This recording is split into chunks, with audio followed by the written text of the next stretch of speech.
अब पुनः मेरा गुणगान करो। आज ऐसा गान गा के मेरी प्रशंसा करो कि भाखन की भक्ति का राग भी फीका हो जाए।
जयंत देव सेनापति कुमार कार्तिकेय की प्रशंसा कर रहा है।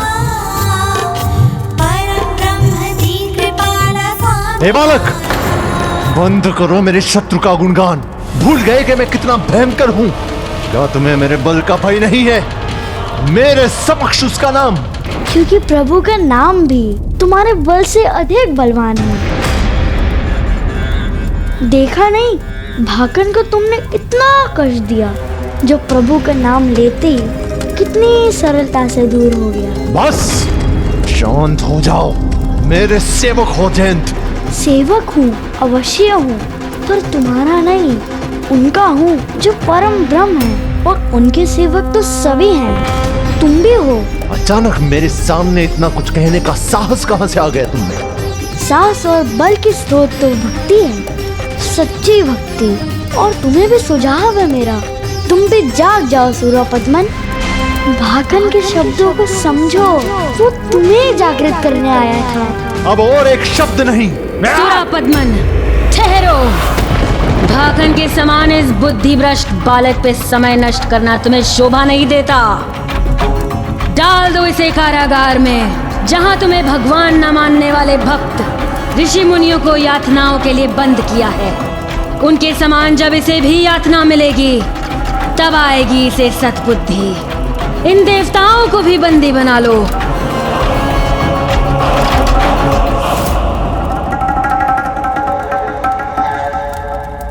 माता के आदेश का पालन करो, बंदी बना लो इन्हें।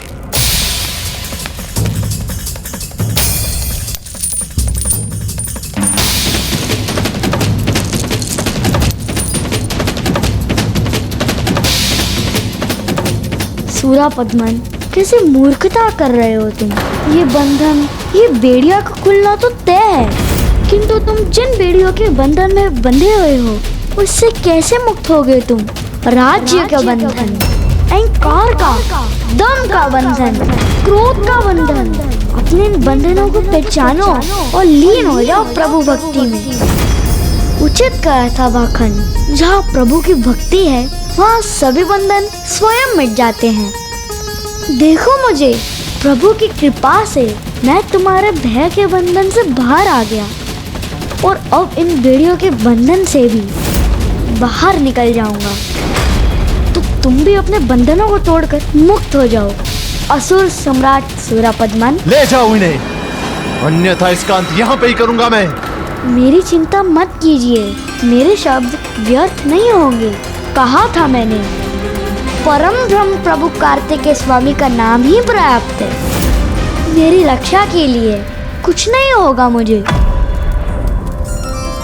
सुब्रमण्यम कुमार कार्तिकेय स्वामी की जय। सुब्रमण्यम कुमार कार्तिकेय स्वामी की जय। सुब्रमण्यम कुमार कार्तिकेय स्वामी की जय। गणेश, तुम्हारी योजना अब सफल हो रही है। बंदी होने पर भी देवताओं की कठिनाई अब कम होती जाएगी। अर्थात भ्राता, जो मैंने किया आप उससे प्रसन्न हैं? पूर्ण रूप से तो नहीं गणेश, किंतु हाँ, प्रसन्न अवश्य। तो फिर आप मुझे यात्रा पर अपने साथ चलने की अनुमति क्यों नहीं दे रहे हैं? क्योंकि गणेश, यदि मैं तुम्हें अपने साथ ले गया ना, तो मैं अपने लक्ष्य से भटक जाऊंगा। मैं इसी उलझन में उलझा रहूंगा कि तुम मुझसे क्या गुप्त रख रहे हो। अच्छा भ्राता, मैं आपके साथ यात्रा भले ही ना करूं, किंतु यहाँ पूजा तो आपके साथ कर सकता हूँ ना। मैं आपको यहाँ की पूजा विधि, यहाँ की कथा सुनाकर इस पावन स्थान का महत्व बता सकता हूँ। उचित है। यदि यहाँ की कथा सुनाओगे तो मेरे साथ पूजा भी कर सकते हो। तो मैं आरंभ करता हूँ। सर्वप्रथम मैं आपको इन चारों द्वारों के बारे में बताता हूँ। इन्हें गोपुरम कहा जाता है। यहाँ जो भी आता है वो गोपुरम पर प्रणाम करने के पश्चात ही प्रभु श्री अरुणाचलेश्वर के दर्शन करने भीतर जा सकता है। अग्नि ऊर्जा का ये प्रकाश अरुणाचलेश्वर लिंगम को आधार प्रदान करता है भ्राता। लिंगोद्भव घटना अर्थात वर्चस्व के संघर्ष की कथा से तो हम सभी परिचित हैं ना भ्राता। मैं पुनः स्मरण कराता हूँ, जब सृष्टि रचयिता ब्रह्मदेव और उसके पालनहार प्रभु विष्णु जी का आविर्भाव हुआ तो दोनों में ये विवाद छिड़ गया कि उनमें किसकी शक्तियाँ सर्वोच्च हैं। तब इसी की परीक्षा के लिए प्रभु महादेव प्रकाश पुंज के एक अनंत स्तंभ अर्थात अपने अग्निलिंगम रूप में प्रकट हुए।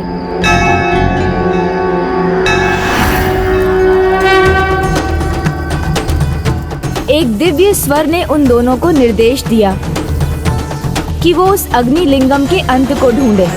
तब प्रभु विष्णु जी नीचे की दिशा में गए और ब्रह्मदेव ऊपर की दिशा में। दोनों को अग्निलिंगम का छोर नहीं मिला तो प्रभु विष्णु ने लौटकर अपनी पराजय स्वीकार कर ली और प्रभु महादेव ने उन्हें सृष्टि के अंत तक पूजे जाने का वरदान दिया। किंतु ब्रह्मदेव ने उस समय छल किया। उन्होंने केतकी को अपना साक्षी बनाया और उससे कहलवाया कि वो उसके ऊपरी छोर को देखकर आ रहे हैं। तब प्रभु महादेव उस अग्निलिंगम से साक्षात प्रकट हुए और उन्होंने ब्रह्मदेव को श्राप दिया कि वो किसी भी उत्सव में अथवा पूजा के आयोजन में कभी पूजे जाने का सुख नहीं प्राप्त करेंगे। और दंड स्वरूप प्रभु महादेव ने ब्रह्मदेव का 5वां शीश भी विलग कर दिया।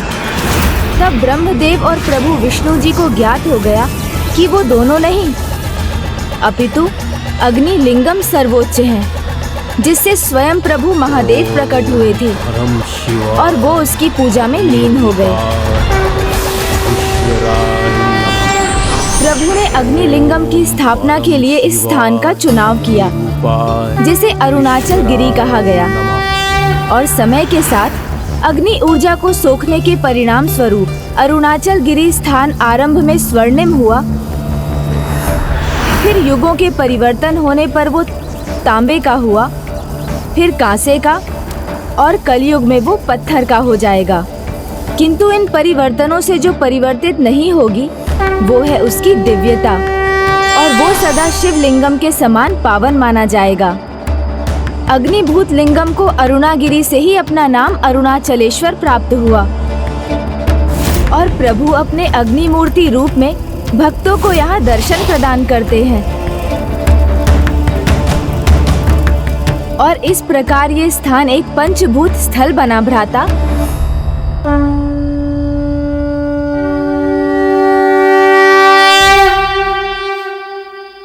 गणेश, यहाँ तो मुझे पिताश्री प्रभु महादेव की उपस्थिति के साथ साथ माता की उपस्थिति का भी आभास हो रहा है। हाँ भ्राता, क्योंकि जहाँ प्रभु है वहाँ माता भी तो है। यहाँ अपने अन्नामलाई अम्मा या माता अपिता कुचाम्बाल देवी के रूप में माँ का भी वास है। अन्नामलाई अम्मा और माता अपिता कुचाम्बाल देवी? हाँ भ्राता, अन्नामलाई अम्मा जो पृथ्वी पर प्रकाश लौटा कर लाई थी।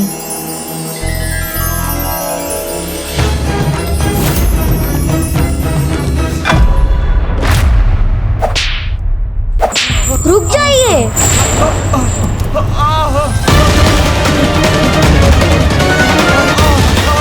इन्हें कष्ट मत दीजिए। ऐसा घोर पाप करते समय आपके हाथ नहीं कांप उठते? ए बालक, शांत हो जाओ।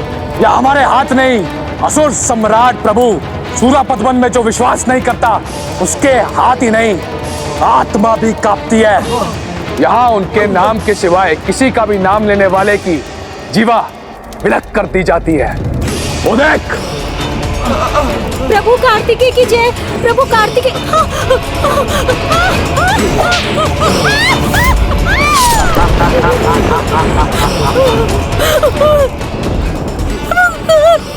अपनी जीवा प्रिय है तो उस कार्तिकेय का नाम मत लेना। मेरे जीवा मुझसे छीनकर मुझे प्रभु का नाम लेने से रोक सकते हो, किंतु मेरे नेत्र तो फिर भी प्रभु दर्शन के लिए ललायत रहेंगे। दोषी नेत्रों का उपचार भी आता है हमें।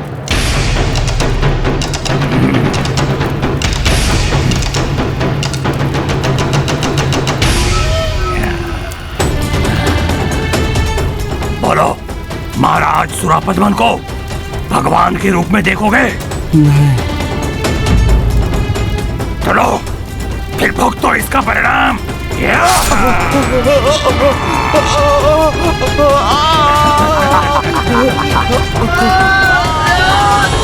ओम सुब्रमण्यम स्वामी। देखो,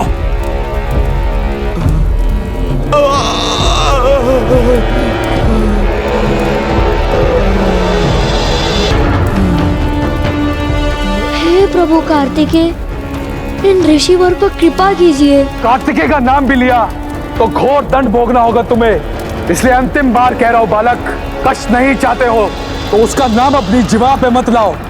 बस एक बार प्रभु सूरापद्मन का नाम लो।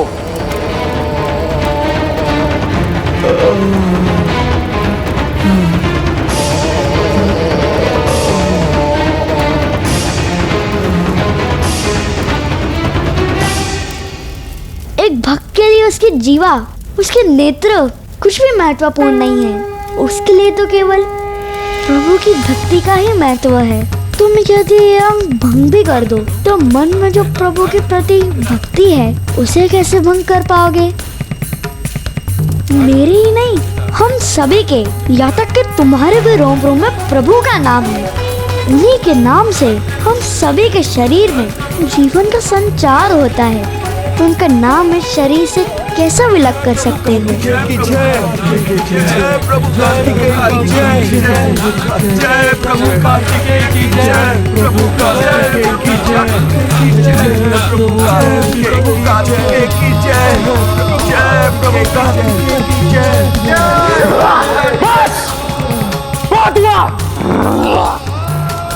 कदाचित कष्ट पाए बिना तुम रुकने वाले नहीं बालक, तो उचित है ऐसा कष्ट दूंगा कि कार्तिकेय का ही नहीं, अपना नाम भी भूल जाओगे।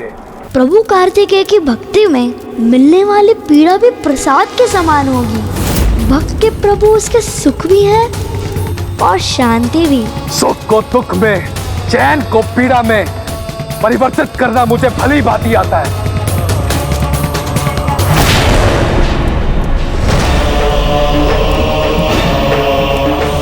बालक है जयंत, उसे प्रताड़ित करेगा ये दुष्ट?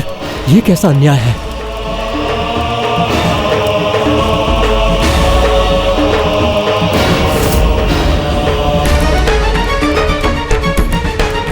पुत्र जयंत, पुत्र जयंत। क्या हुआ माता? आप अचानक इतनी व्याकुल क्यों हो गई? मुझे आभास हो रहा है कि पुत्र जयंत अभी भी संकट में है। ऐसे में उसकी रक्षा कौन करेगा? माता चिंतित न होइए, स्वयं स्वामी कार्तिकेय पिताश्री के साथ भ्राता जयंत को मुक्त कराने गए। किंतु मेरा पुत्र जयंत अभी भी संकट में है और कुमार कार्तिकेय की यात्रा पूर्ण हुई है या नहीं इसका भी हमें आभास नहीं है। और इस अवस्था में कौन बचाएगा मेरे पुत्र को संकट से? कौन? संकट नहीं, महासंकट छाया है तुम पर। जिस प्रभु को तुम मानते हो, जिसका नाम तुम जाप करते हो, वो कार्तिकेय या ना है ना आ सकता है। फिर अब तुम्हें मुझसे कौन बचाएगा? यत्र तत्र सर्वत्र है मेरे प्रभु कार्तिकेय। संकट काल में संकटों से बचाने वाले प्रभु स्वामी कार्तिकेय हैं, जो प्रत्येक स्थान पर ना होकर भी सर्वत्र है।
इस बालक कार्तिकेय पर विशेष दृष्टि रखनी होगी मुझे। इसे साधारण समझना मेरी भूल होगी। तो गणेश, हमें अन्नामलाई अम्मा की महिमा से भी तो परिचित करवाओ। आप इतने उत्सुक हैं तो मैं आपको माँ की कथा भी सुनाता हूँ भ्राता। इस कथा का आरंभ माँ और पिताश्री के एक सहज क्रीड़ा से होता है।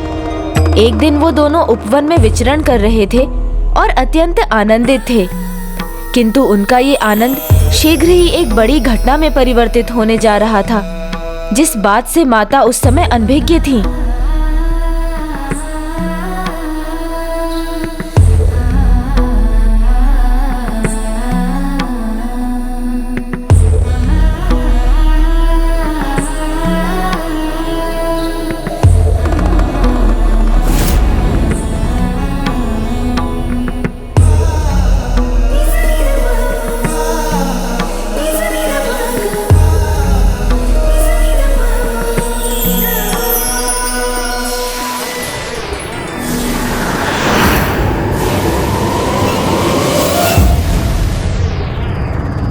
माँ की उस क्रीड़ा के कारण जो अंधकार उत्पन्न हुआ, उसके लिए माँ ने स्वयं को दोषी मान लिया और ग्लानि से भर गई।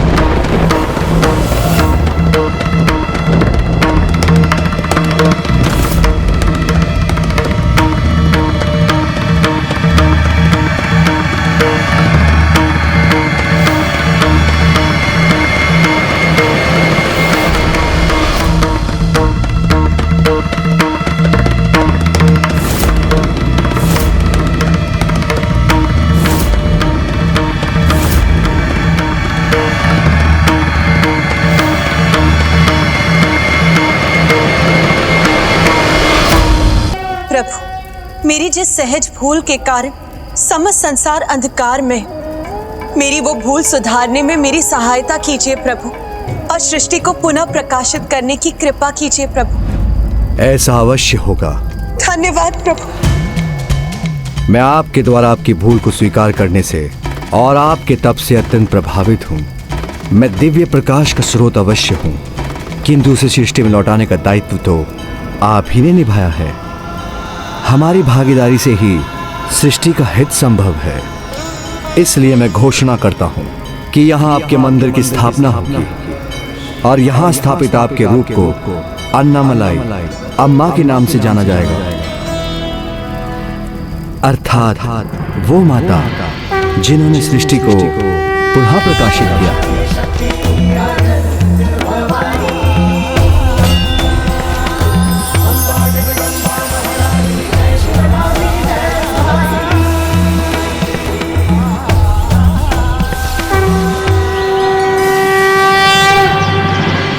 अर्थात जहाँ प्रभु वहाँ माता, तो दोनों एक दूसरे के श्रेष्ठतम सहभागी हुए ना। कुटुंब संपालन सर्व कार्य कर्तु प्रतिज्ञाम यदि कातम कुर्या, अर्थात परिवार की समस्त आवश्यकताओं की पूर्ति का पूर्ण दायित्व पति और पत्नी दोनों का होगा।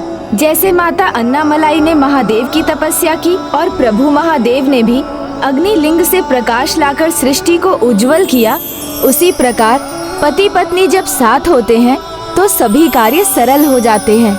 इसी प्रकार दोनों ही परिवार के पालन, रक्षा और समृद्धि को बांट लेते हैं तो परिवार फलता फूलता है। और यदि किसी से कोई भूल हो भी जाए तो दोनों मिलकर ही उसे सुधार भी लेते हैं। अभी के लिए भ्राता को विवाह का महत्व समझाने के लिए इतना संदेश ही पर्याप्त है। और भ्राता माँ की तपस्या के परिणाम स्वरूप पिताश्री के अग्निलिंगम के प्रकट होने और प्रकाश के विस्तार होने के कारण यहाँ प्रत्येक वर्ष कार्तिक मास में उत्सव मनाया जाता है, जिसे कार्तिकेय ब्रह्मोत्सव कहते हैं। अरुणागिरी के शीर्ष पर एक विशाल दीपक प्रज्वलित होता है, जिससे उत्पन्न प्रकाश उन साधारण जीवों को प्रभु के अग्निलिंगम के दर्शन कराता है जो पृथ्वी से दिव्य अग्निलिंगम के अनंत विस्तार को देखने में असमर्थ होते हैं। अवश्य गणेश, आओ।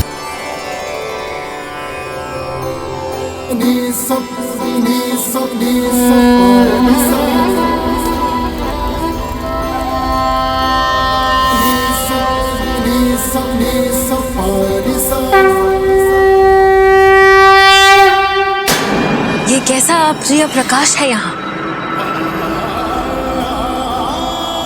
माता, ये प्रकाश इस बात का सूचक है कि प्रभु कार्तिकेय मेरे भ्राता की रक्षा कर रहे हैं और वहाँ हो रहे असुरों के अत्याचार को सहने की शक्ति दे रहे होंगे। प्रभु सुब्रमण्य स्वामी की जय। पुत्र जयंत, बड़ी प्रसन्नता की बात है कि तुम कारागृह से मुक्त हो गए। किंतु तुम क्या कह रहे हो? और क्या अग्निदेव, सूरपद्मन को समझाने। नहीं पुत्र, उस दुष्ट को फिर से कोई अवसर मत दो कि तुम्हारा वो कोई अहित कर सके। मेरे रक्षक स्वयं प्रभु कार्तिकेय हैं, तो मुझे किस बात का भय? मेरे प्रभु सदा मेरे साथ हैं, इसलिए मेरी चिंता मत कीजिए। किंतु जो सत्य मैंने समझा है उसे सूरपद्मन को समझाने का प्रयास करना मेरा धर्म है। ओम सुब्रमण्यम कार्तिकेय स्वामी, ओम सुब्रमण्यम कार्तिकेय स्वामी। अनुज गणेश, एक बार पुनः तुम्हारे मुख से प्रभु कथा सुनकर मन अत्यंत आनंदित हुआ, किंतु अब हमें शीघ्र अतिशीघ्र अग्निलिंगम पूजा संपन्न करनी चाहिए।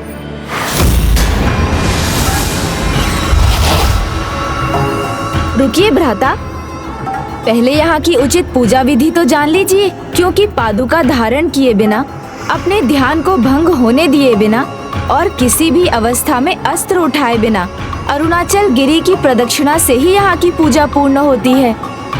उचित है गणेश, मैं प्रदक्षिणा के लिए तैयार हूँ। चलो आओ। अब तैयार तो मैं भी हूँ तुम्हें रोकने के लिए बालक कार्तिकेय। मुझे चुनौती दे कोई, ये कदापि स्वीकार नहीं।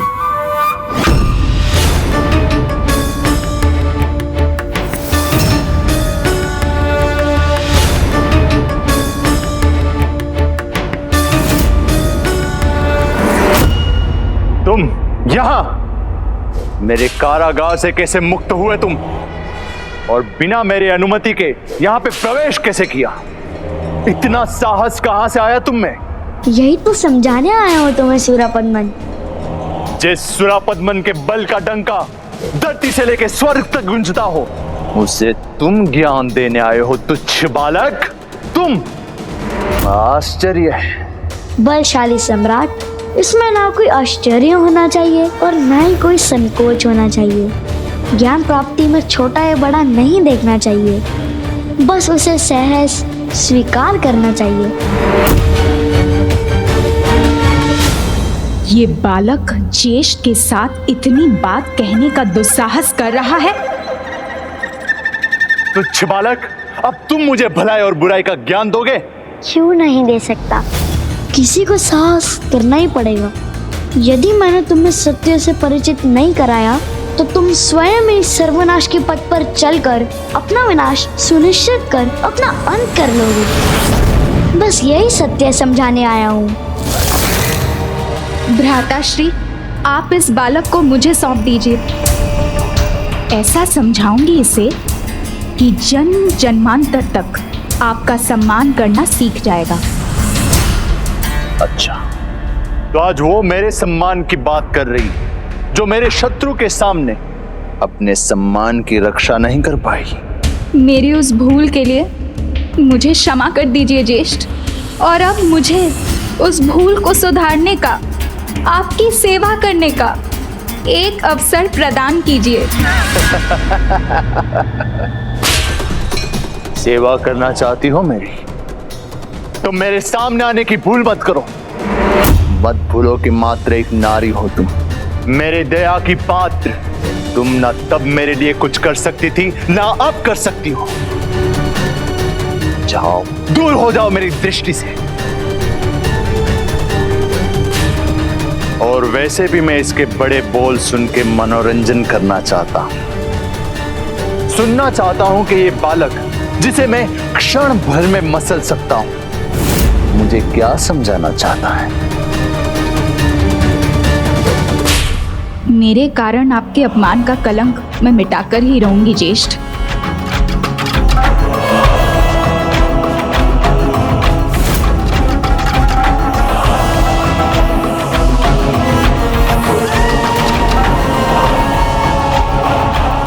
ये धूम्र का वातावरण क्यों है?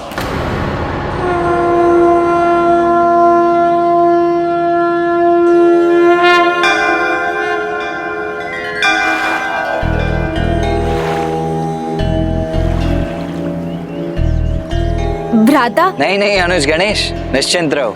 अब तुम्हें मुझे कुछ भी समझाने की आवश्यकता नहीं है। सब स्मरण है मुझे। पादुकाओं के बिना ही ये प्रदक्षिणा पूरी करनी है। किसी भी कारण से ध्यान में भटकाव नहीं आना चाहिए।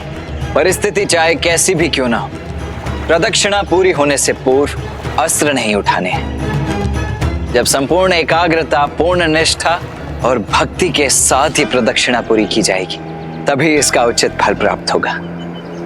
क्यों? उचित है तो आओ।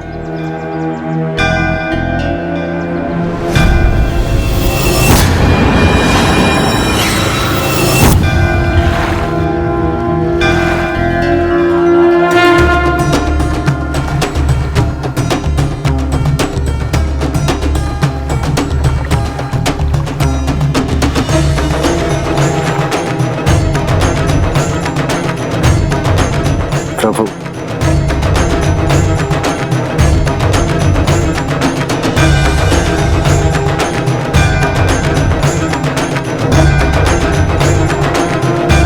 ओम अरुणाचलेश्वराय नमः। ओम अरुणाचलेश्वराय नमः। ओम अरुणाचलेश्वराय नमः। ओम अरुणाचलेश्वराय नमः।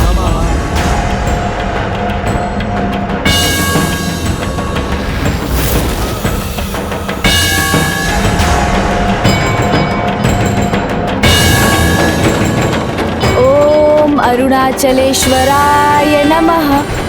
हाथों में अस्त्र नहीं तो युद्ध नहीं, प्रहार नहीं, यही उचित अवसर है इन पर आक्रमण करने का। तो ये कार्य मुझे करने दीजिए माँ, मैं करूंगी इन पर आक्रमण।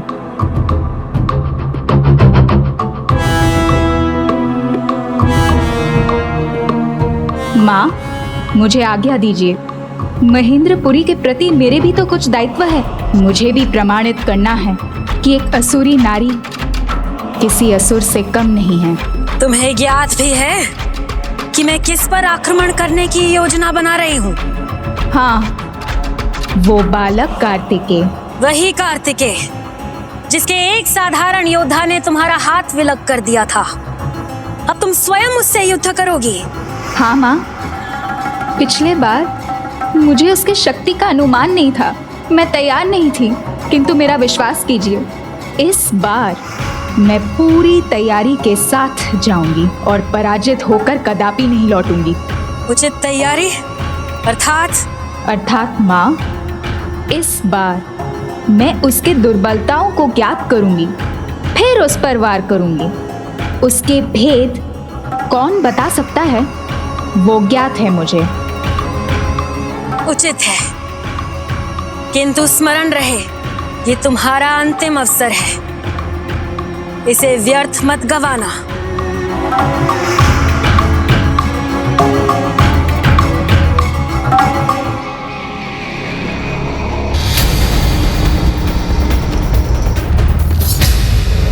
ओम सुब्रमण्यम कार्तिकेय स्वामी। ओम सुब्रमण्यम कार्तिकेय स्वामी।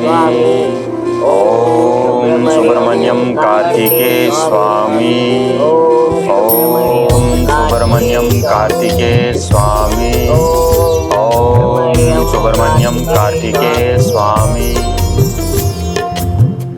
प्रभु की भक्ति का अमृत जिसे मिल जाता है, उसे फिर और किसी भी वस्तु की आवश्यकता नहीं रहती। प्रभु, मैं रजत केष्ठा तो धन्य हो गई।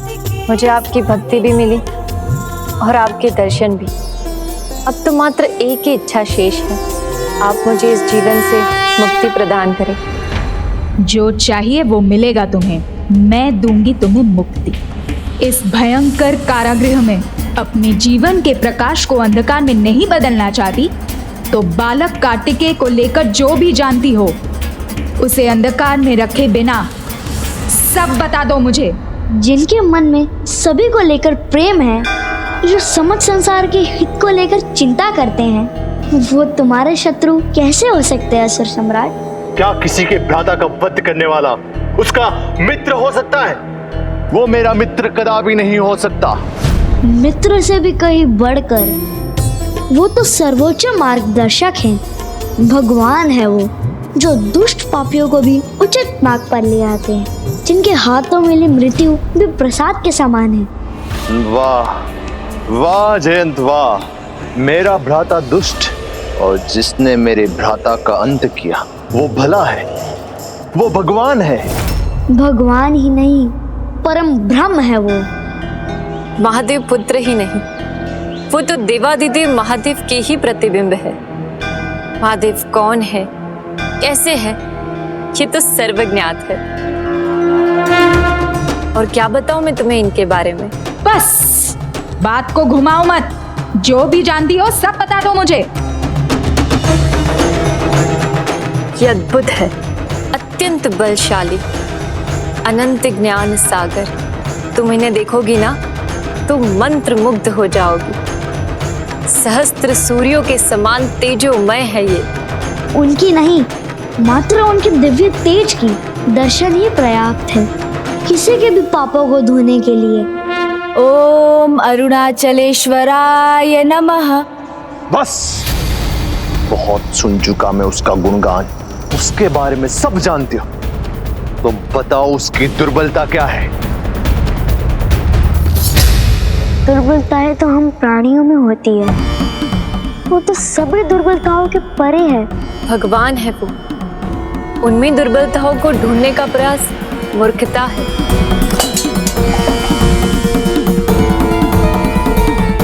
तुम्हारा क्रोध तुम्हारी बहुत बड़ी दुर्बलता है। बस बहुत हुआ तुम्हारा ये अनर्गल प्रलाप। प्रभु,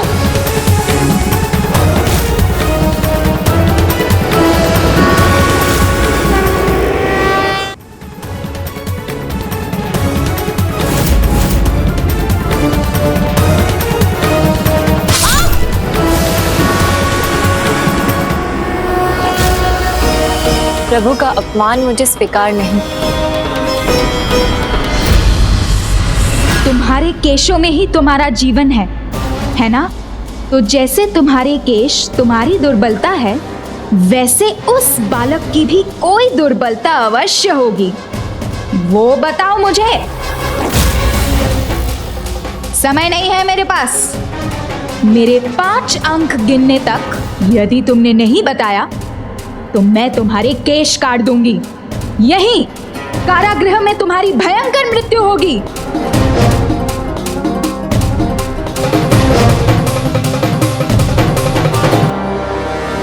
तुम 5 गिनो, मैं तुम्हारी गिनती के साथ प्रभु के बारे में 5 बातें बताऊंगी। 1, बोलो, शीघ्र बोलो।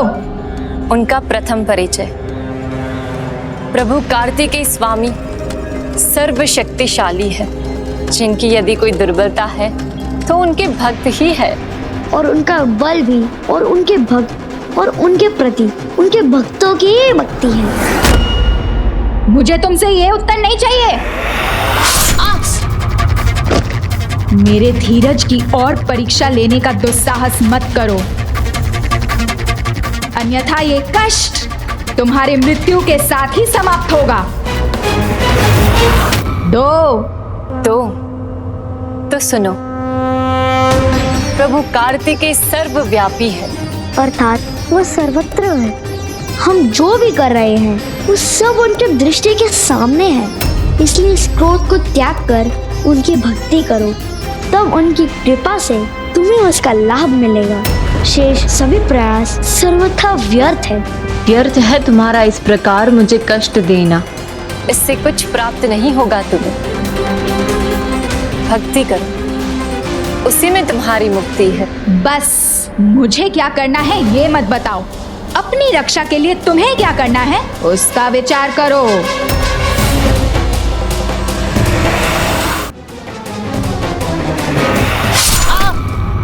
तीन, प्रभु कार्तिकेय सर्वज्ञ है।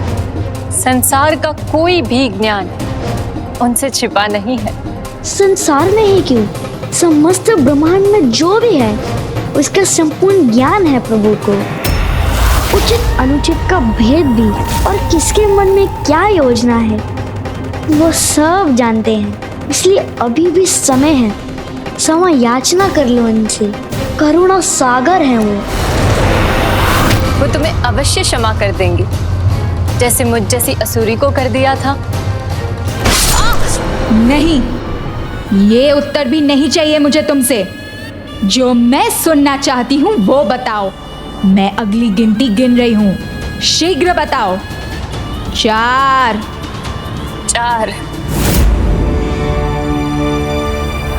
प्रभु कार्तिकेय प्राणदाता है। जीवन और मृत्यु दोनों के दाता है वो। इसलिए मेरा क्या, किसी का भी अंत उनकी इच्छा के बिना नहीं हो सकता। इसलिए मैं तो अपनी मृत्यु पर व्यर्थ विचार कर उनकी भक्ति का एक भी पल व्यर्थ नहीं कर सकता। वैसे भी मृत्यु के बाद तो मुझे उनकी शरण में जाना है। इसलिए तुम मेरा अंत करने का प्रयास कर लो, किंतु मेरे प्राण तभी ही जाएंगे जब प्रभु की इच्छा होगी। उसकी इच्छा से नहीं, मेरी इच्छा से मृत्यु मिलेगी तुम्हें। यदि इस अंतिम गिनती पर भी तुमने मुझे कार्तिकेय की दुर्बलता नहीं बताई तो इसलिए अब जो करना शीघ्र करना, सावधानी से करना। ये अंतिम अवसर है तुम्हारा। 5। तो सुनो, प्रभु कार्तिकेय विश्वेश्वर है, अर्थात विश्व के ईश्वर। संपूर्ण विश्व में जो भी घटित होता है उन्हीं की इच्छा से होता है। जो भी हम देख रहे हैं, सुन रहे हैं, ये सब उन्हीं के अनुसार है। इसलिए उत्तम तो यही होगा, उनके शरणागत बन जाओ, भक्त बन जाओ उनके।